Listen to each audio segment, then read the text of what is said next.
السلام علیکم ورحمۃ اللہ وبرکاتہ۔ میں محمد غلام جیلانی اور آج سے آپ سب سے کچھ اہم بات کرنے آیا ہوں کہ مسلمان کے جو بچے ہیں وہ کچھ زیادہ پڑھائی کیوں نہیں کرتے۔ وہ پڑھائی کرتے ہیں لیکن صرف 10 تک یا 11 تک یا تو بہت زیادہ تو گریجویشن تک جانے کے بعد وہ پڑھائی کو چھوڑ دیتے ہیں اور وہ دوسرے دیگر کاموں میں منسلک ہو جاتے ہیں۔ ایسا کیوں ہوتا ہے؟ مسلمان آخرکار ایسا کر کیوں رہا ہے؟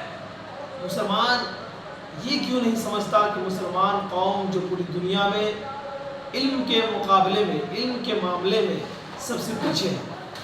مسلمان اس بات کو کیوں بھول جاتے ہیں کہ مسلمان ایک ایسا گروہ ہے، ایک ایسا طبقہ ہے جو ہر ایک چیز میں تو آگے نظر آتا ہے، لیکن جب علم کی بات آتی ہے، علم و دانائی کی بات آتی ہے تو وہ پیچھے جا رہے ہیں۔ مسلمان اس بات کو کیوں بھول جاتے ہیں کہ وہ ہر ایک فیلڈ میں آگے تو نظر آتے ہیں، لیکن جب پڑھائی کی بات آتی ہے، جب ایک دوسرے کو سمجھنے کی بات آتی ہے، جب دنیاوی اعتبار سے آگے بڑھنے کی بات آتی ہے تو ہم پیچھے نظر آتے ہیں۔ کیونکہ ہمارا قوم، جس قوم سے ہم تعلق رکھتے ہیں، مسلم قوم، کھانے میں تو آگے نظر آتا ہے لیکن پڑھائی میں بہت پیچھے ہے۔ کیونکہ ایک رپورٹ کے مطابق بتایا جاتا ہے کہ پورے سال میں مسلم سماج کے لوگ نے بہت زیادہ بریانی پہ تو پیسہ خرچ کیے ہیں لیکن بک پہ کوئی پیسہ خرچ نہیں کیا، کتاب خریدنے پہ انہوں نے کوئی پیسہ خرچ نہیں کیا۔ ہاں، بالکل ایسا ہی دیکھا جاتا ہے کہ آپ کے بچے جیسے ہی 17 سال 18 سال کے ہوتے ہیں، آپ اپنے بچوں کو پڑھائی چھوڑا کر بھیج دیتے ہیں کسی فیکٹری میں کہ جاؤ بیٹے کام کرنا اور 12,000 13,000 15,000 کی سیلری مجھے بھیجتے رہو۔ کیا مسلمان اسی طرح برباد ہوتا رہے؟ کیا مسلمان کا ایک یہی وقار ہے کہ وہ 10,000 15,000 کی سیلری پہ پوری زندگی فیکٹری میں لگا دے؟ نہیں میرے دوستو، مسلمان کی ایک تاریخ جب آپ اٹھا کر کے پڑھیں گے تو آپ کو سمجھ میں آئے گا کہ مسلمان ایک ایسا گروہ ہے، ایک ایسا طبقہ ہے جس نے پوری دنیا کو ایسے چیز دیے ہیں، ایسے چیز بنا کر کے ان کے سامنے رکھ دیا کہ پوری دنیا اس چیز کو بنانے کے لیے، اس میسائل کو بنانے کے لیے، یا وہ میتھ کا فارمولہ ہو جسے موسیٰ الخارجی نے دیا تھا، یا آپ اگر توپ اور بارود بم کی بات کریں تو اے پی جے عبدالکلام نے ایک ایسے میسائل کو، ایک ایسے بم کی تعمیر کی، انہوں نے ایک ایسے بم بنایا جسے دنیا پرمانو بم کے نام سے جانتی ہے۔ کیا یہ مسلمان نہیں تھے؟ کیا یہ خدا کو ماننے والے نہیں تھے؟ یہ ایک اللہ کو ماننے والے نہیں تھے؟ یہ بالکل ایک اللہ کو ماننے والے تھے۔ یہ بھی آپ ہی کی طرح ایک مسلم قوم کے بچے تھے، ایک مسلم گھرانے کے بچے تھے، پھر انہوں نے اس طرح کے مقام کو کس طرح حاصل کیا؟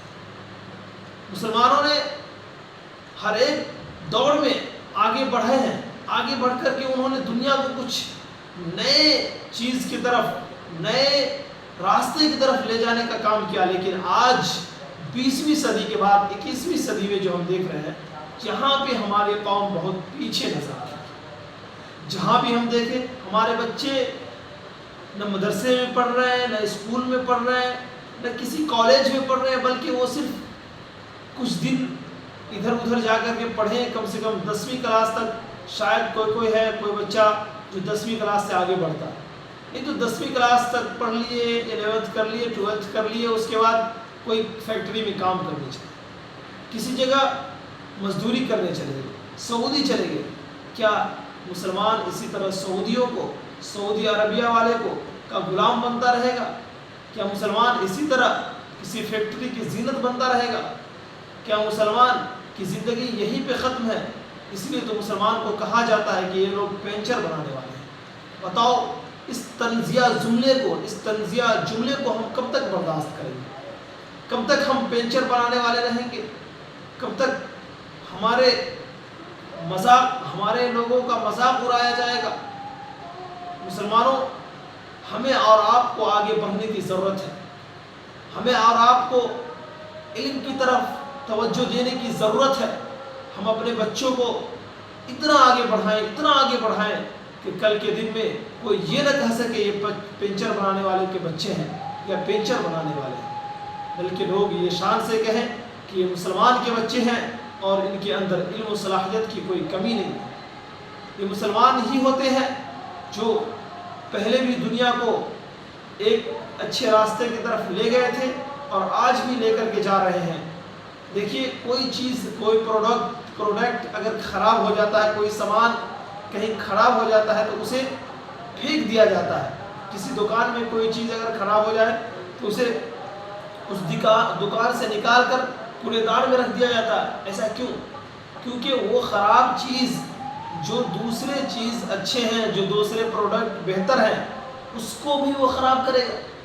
اسی طرح آج مسلمان جب دنیا کے کام نہیں آ رہا، مسلمان جب دنیا کو کوئی چیز بہتری نہیں دے پا رہا ہے، تو اسی لیے دنیا مسلمانوں کو ایک کوڑے دان سمجھ کر، کوڑا سمجھ کر کوڑے دان میں ڈال دی ہے، اور نہ تو مسلمان کا کوئی وقار باقی ہے اس دنیا میں، نہ تو کوئی اجتماعی طور پہ اگر دیکھا جائے تو مسلمان بہت پیچھے ہیں۔ کب ہمارا ویلوشن ہوگا؟ کب ہم قوم کے کام آ سکتے ہیں؟ کب ہم ملک کے کام آ سکتے ہیں؟ کب ہم پوری دنیا کے کام آ سکتے ہیں؟ ہم اس وقت کام آئیں گے جب ہم علم میں آگے ہوں گے، کیونکہ ہم نے ماضی میں علم میں آگے تھے تو پوری دنیا ہماری غلامی کرتی تھی۔ اگر آج بھی ہم علم میں آگے ہو جائیں گے تو پوری دنیا ہماری غلامی کرتی ہوئی نظر آئے گی، اور پوری دنیا ہمیں سروں پہ بیٹھائی ہوئی نظر آئے گی۔